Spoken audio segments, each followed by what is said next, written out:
خب دوستان عزیز، بریم در ادامه جلسات قبل. قراره تو این جلسه با هم کار عملی با دستگاه بیلو در واقع یاد بگیریم و کم کم دیگه قراره با هم بیشتر در مورد بیل مکانیکی نکات اضافه تر یاد بگیریم. یادتون نره حتما چنل ما رو سابسکرایب کنید و ویدیوهایی که آپلود شده رو حتما ببینید اگه علاقه دارید.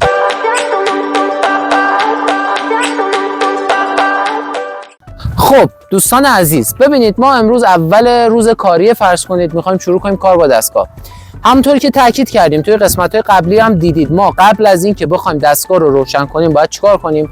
باید یه چرخ کلی دور دستگاه بزنیم، اتصالات رو بررسی کنیم، یه دید کلی نسبت به دستگاه داشته باشیم، تک تک اتصالات. مثلا یه چیزی که نکته‌ای که الان این بیل ما اینجا داره، حالا تصویربردار ما اگه امکانش هست نشون بهمون بده، این کفشک ما یک زاویه انحرافی داره و این یعنی چی؟ یعنی کفشک ما خیلی زیاد شله، باید این شلی دستگاه گرفته باشه و تازه ورود به کار کنیم. چرا؟ چون هرچی که این کفشک زیاد اگه شل باشه به مرور زمان این رولیکا استهلاکشون میره بالا و خیلی قطعات زود خراب میشن. این یه نمونه‌ایه که من تاکید دارم میگم اپراتور خوب کسیه که قبل از این که بخواد اصلا روز کاریشو شروع کنه یه چرخ کلی دور دستگاه بزنه. این یه نمونه از کار با دستگاه. حالا ما چرخ کلی میزنیم، یه دید کلی میگیریم نسبت به دستگاه، در واقع میایم پینای باکت‌ها رو چک میکنیم، مثلا اتصالات رو چک میکنیم.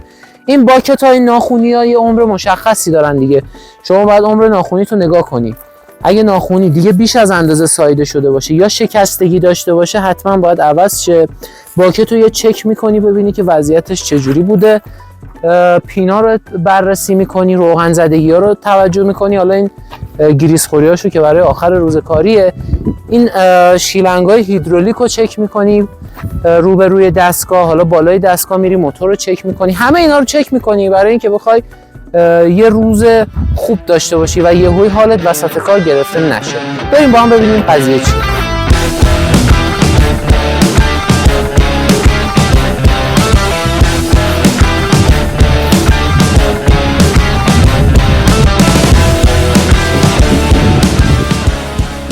خب دوستان، الان ما در ادامه روز کاریمون که بررسی کردیم اطراف ماشین و تک تک اتصالات رو با هم دیدیم، حالا میخوایم شروع کنیم برای حرکت و روشن کردن دستگاه.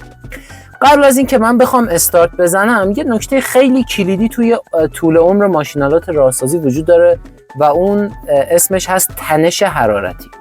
ببینید دوستان، تنش حرارتی یعنی چی؟ یعنی اینکه شما روز کاریتون رو میخواین استارت بزنید و شروع کنید دستگاه رو، ساعت 7 صبح میخواید استارت بزنید و شروع کنید به کار کردن.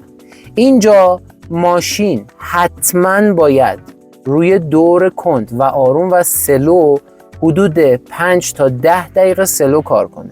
حالا 5 تا 10 دقیقه بستگی به اون تایم فرد داره، ولی خب دیگه کف کف باید شما 5 دقیقه دستگاه سلو کار کنی که ماشین گرم بشه و بعد که گرم شد کم کم آروم روی سرعت آروم باید شنیا رو حرکت بدین. چرا؟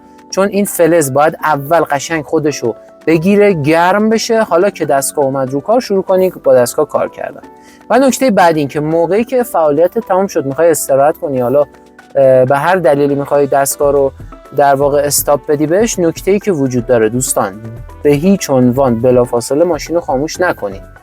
بسیار آسیب زننده است برای سوپرشارژ ماشین، برای موتور ماشین، برای کلا سلامت تک تک قطعات ماشین.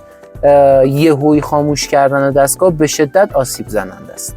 این نکته در مورد تنش حرارتی بود. خب دوستان عزیز، الان ما میخوایم قدم به قدم روشن کنیم دستگاه رو و با هم حرکات رو تمرین کنیم.